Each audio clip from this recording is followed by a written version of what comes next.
Good evening, everyone. Thank you so much for being here. My name is Sandy Vastola, and I am the Director of Public Affairs for the Charlotte-Mecklenburg Police Department. Tonight, we are going to be providing an update to the April 29th shooting investigation. Speaking for our agency this evening is Chief Johnny Jennings, followed by Deputy Chief Tanya Arrington. Tanya spelled T-O-N-Y-A, Arrington at A-R-R-I-N-G-T-O-N. We will take questions at the conclusion of the press briefing. Please understand we're going to be limited with what we are able to answer because this is still an active and ongoing investigation. So we ask you to please understand that as you ask your questions. Okay? So with that, I'm going to turn it over to Chief Jennings. Chief. Thank you, Sandy. Thank you, everyone, for being here on a Friday evening. April 29th, 2024. It's a date that's going to stay with us forever. It's a date that was historic and a date that we have never seen the likes of such violence towards police officers and loss of life and injury within the city that we live in and within Mecklenburg County. CMPD officers, Officer Joshua Iyer, Deputy U.S. Marshal Tommy Weeks, North Carolina Department of Corrections Officer William Elliott, North Carolina Department of Corrections Officer Sam Peloche. All four were heroes, courageous heroes that day, doing the work to keep our community safe. And we still mourn their loss to this day. We can't also forget CMPD officers Chris Tolley, Michael Gilio, Jack Blowers, Justin Campbell, Tyler Spiegler, Youngmin Kim, and Statesville Police Corporal Casey Hoover, who were all injured during this incident and continue their recovery efforts. So we continue to thank them for their bravery, and we lift them up in their recovery as well. Our first responders, a huge thank you to Medic, the Charlotte Fire Department, the Mecklenburg County Sheriff's Office, the North Carolina State Highway Patrol, all the healthcare professionals at Atrium and beyond, and all the agencies who assisted us on that day and continue to assist us. We cannot do the work without each of you. We've received such an outpouring support over the past several weeks from across the country. Support for the fallen officers and their families, support for the wounded, support for those who wear the badge and carry the responsibility to respond in times of crisis. Thank you. Thank you for continuing to show support for all of these heroes and all who continue to do the work. I want to recognize also our crime scene investigators, our lab and technicians, our homicide detectives, and everyone who's been working diligently around the clock, nights and weekends on this investigation. The gravity of that work is not lost on us. Every piece of evidence, every witness, every video, every single detail. This team has carefully and meticulously reviewed every piece of evidence in this case and continue to do so. We've collected more than 1,100 videos to review and nearly 10,000 pieces of evidence in this case. The investigation is still ongoing. It's not complete yet, but we do feel the need to provide you with the latest that we've been able to confirm through this investigation. So joining me today is Deputy Chief Tanya Arrington, who is over our investigative unit, and she's going to share where we are and some critical updates on this investigation, and then we'll take a few questions. Chief Arrington. Thanks, Chief.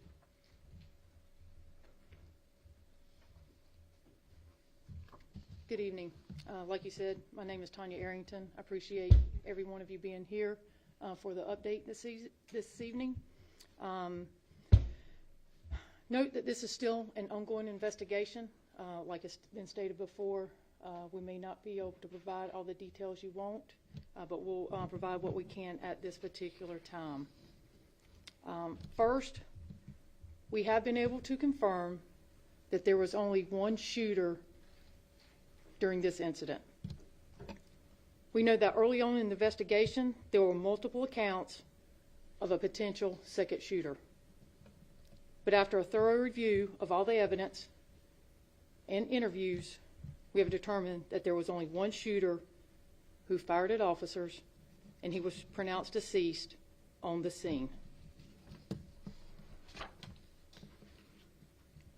So what we have here is a rendering of the second floor plan where this incident took place. Just to orient you, the A, Alpha, is the front of the house. B, Bravo, is the left side of the house. C, Charlie, is the back or rear of the house. D, Delta, right side of the house if you're facing it from the street. The shooter was able to move back and forth between 3 windows. So you can see them highlighted, the Charlie in the yellow, Delta in the yellow. And then eventually he moves to the front window. The suspect told the female occupants to get out or get down before he fired his weapon at officers. He then shot his AR-15 out of the back and side windows, like I mentioned, the Charlie window and the Delta window highlighted in yellow. Then the suspect ended up jumping out of the front window, which is indicated on the layout with the blue circle around it.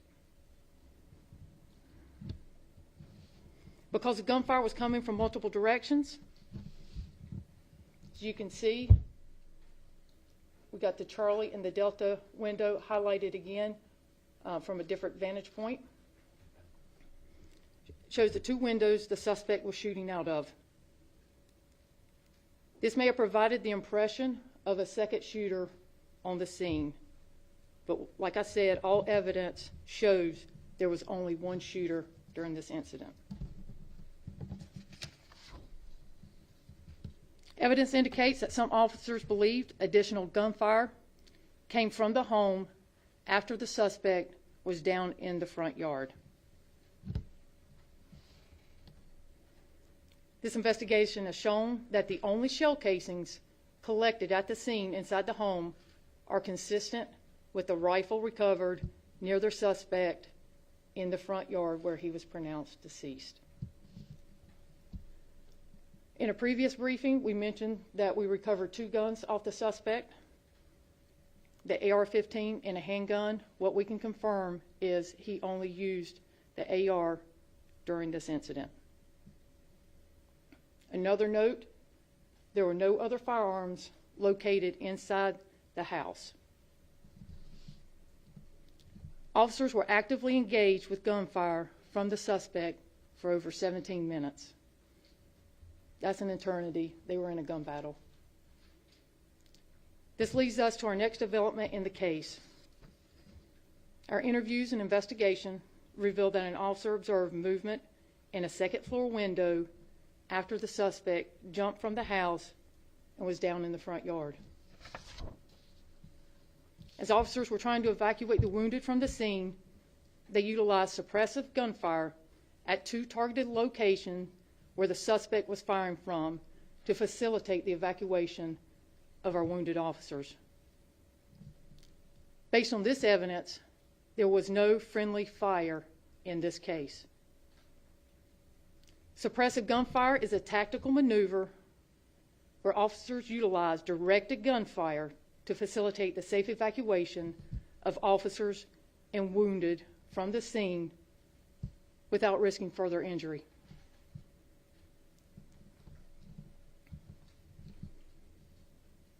So in this case, officers made a tactical decision to shoot at the second-floor windows so that other officers could evacuate the wounded.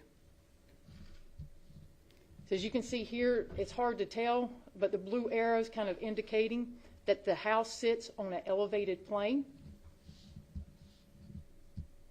Officers' gunfire was aimed at the second-floor windows as indicated by the arrows, so they were shooting in an upward trajectory. They were not shooting in a crossfire situation. It was intentional gunfire in an upward trajectory at the 2 windows where they were taking fire. From this investigation, we do know that officer suppressive gunfire was intentional and directed at the specific windows outlined in this photo. This is another photo where officers were taking cover behind a tree. That's on the Charlie side. Once again, that's the window where they were shooting in an upward trajectory.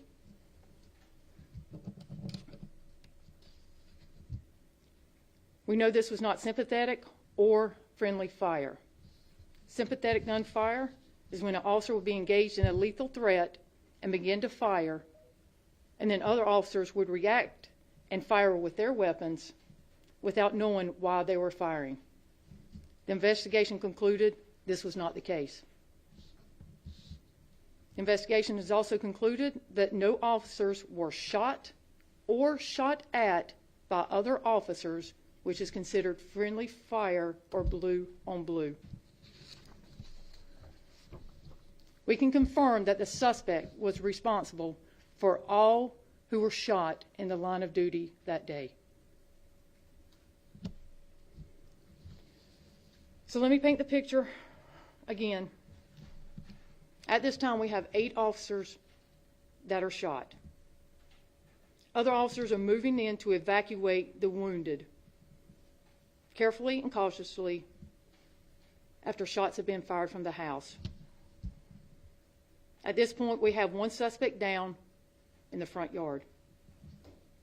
The house has not been cleared or rendered safe at this time. As a team of officers approached the side of the home to evacuate the wounded, an officer observed movement from the same window where gunfire previously rained down on them. That officer fired 1 round into that window. Officers heard active gunfire, and they made a tactical decision to utilize suppressive gunfire, which was directed at the 2 second-story windows so the officers could evacuate our wounded. So again, at this point in the investigation, it has been determined there was 1 shooter and no friendly fire. This was a rapidly evolving and chaotic scene. Circumstances were changing by the minute.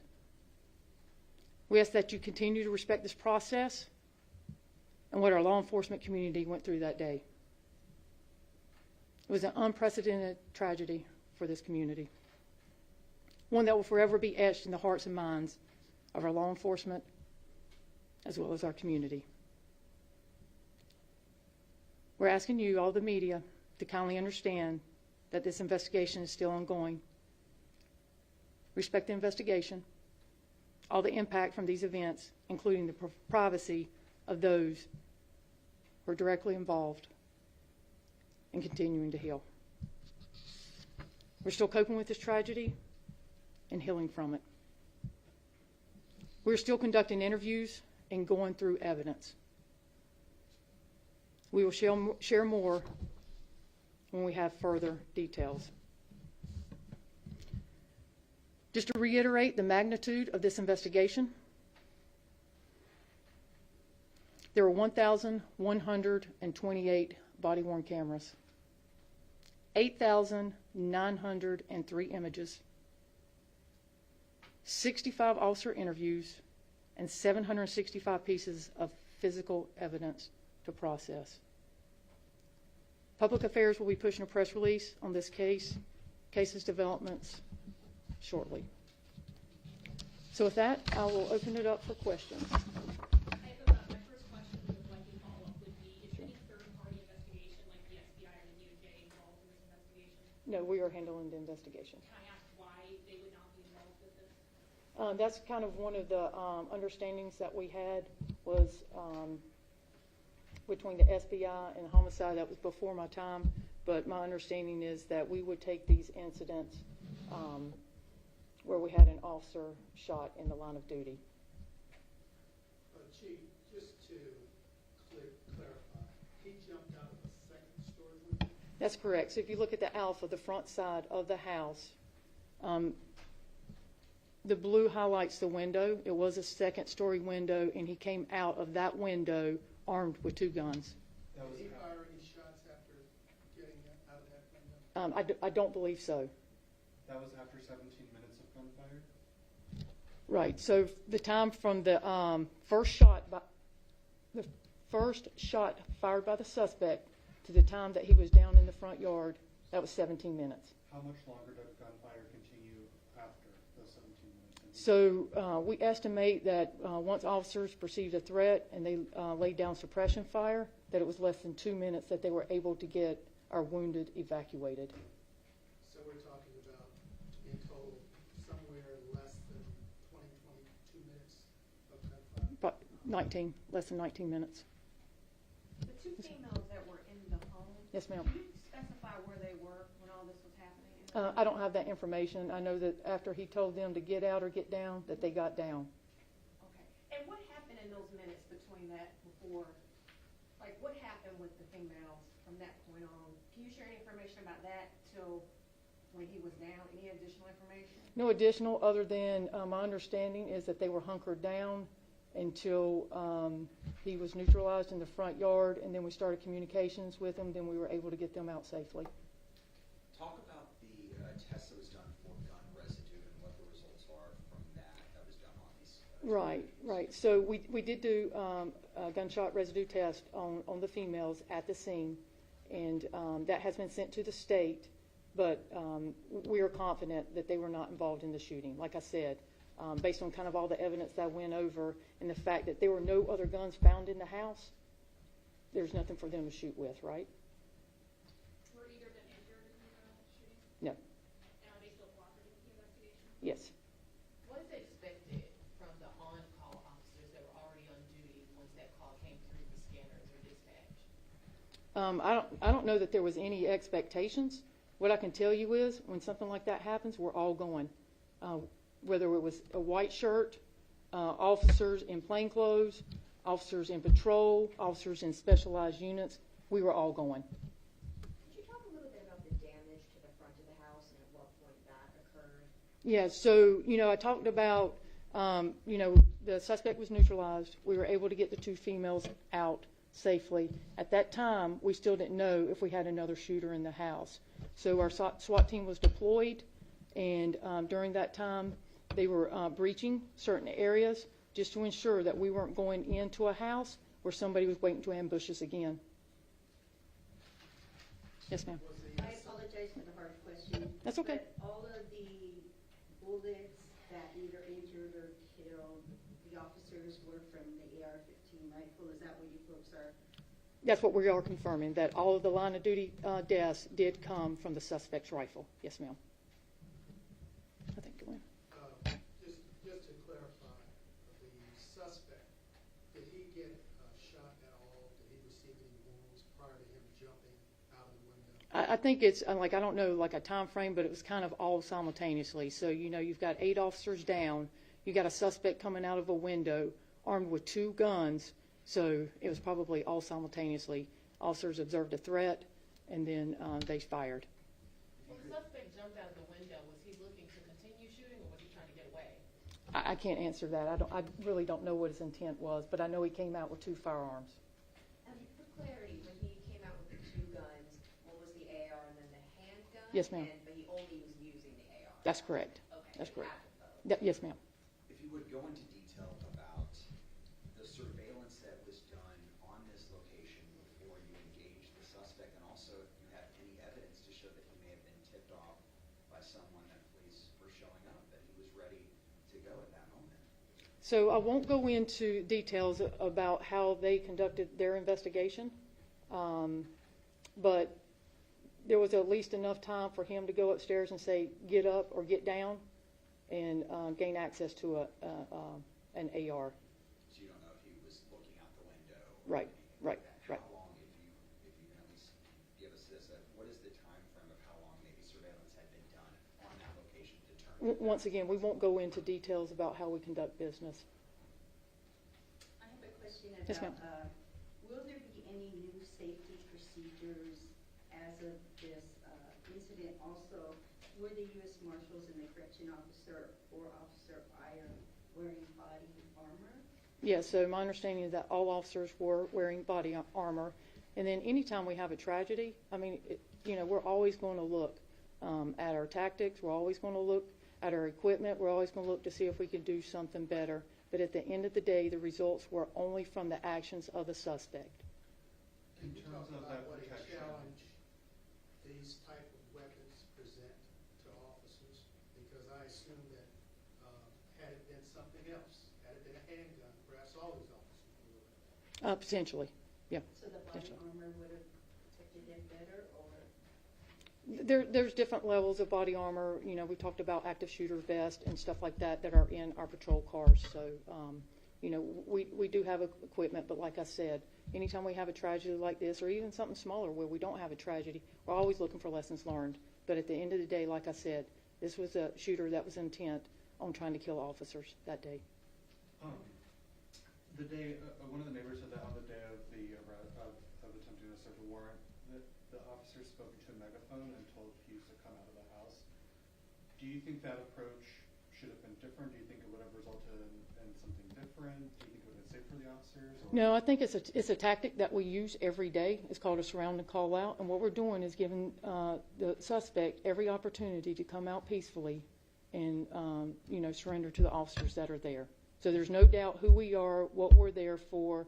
And like you said, he was on a megaphone letting them know, hey, we're U.S. Marshals. We're here for such and such. So they were on the microphone? Yes, sir, that is correct. I can confirm that. Is that like the same protocol over maybe going up to the door and saying, we have a warrant, please turn around and, That's correct. That's, okay. And that was before the shooting happened? Yes, sir, that's correct. Okay, so that was done before the shooting happened, and then they approached the door, and then that's when everything... No, they didn't approach the door. So what they did was basically a surround and call out. They held their positions. They let him know who they were, why they were there, giving him every opportunity to come out for a peaceful resolution. They surrounded the house, you said, before the shooting started? That's correct. Do you know how long they were on the microphone for? I don't have that specifics. And I don't know if you're able to share any of this information. The two women that were in the home, did they further confirm that those two and him, the suspect, were the only people in the house? Well, that's what they said, but SWAT went in and cleared the house before we turned it over to homicide and crime scene so they could start their investigation. Do you know why the shot stopped? Because you said they started aiming at the window once they saw someone else was in there. What made them stop shooting and know that person was unarmed, the women that were in the house? Like the whole goal with the suppressive fire was just to get the wounded out as well as the other officers that were trying to carry them out. So once they got them out, everything stopped. Okay. Thank you so much, Deputy Chief. Yes. How are you folks So- doing, Chief? If I can finish. So the Public Affairs Office will put out a press release shortly after this press briefing. Please understand that there's a lot of sensitive security, confidential information that's a part of an investigation. So that's including even with some of the public records requests that have been submitted, that there's going to be information that cannot be released because of the sensitive security information. Chief, do you want to answer that question about how officers are doing? We have 12 on paid leave, is that correct? Yeah, thank you for that question. Obviously, most tragic time in the history of our department, so it's going to take some time. Some are doing better than others, and some are, but the bottom line is we're continuing to do the work. We're continuing to keep our community safe, and that's all we can ask of them right now, as well as to ensure that they have the resources and utilizing those resources to make sure that they're okay and they're mentally so that they can go out and do their jobs and recover. So thank you for that question. Thank you, Chief.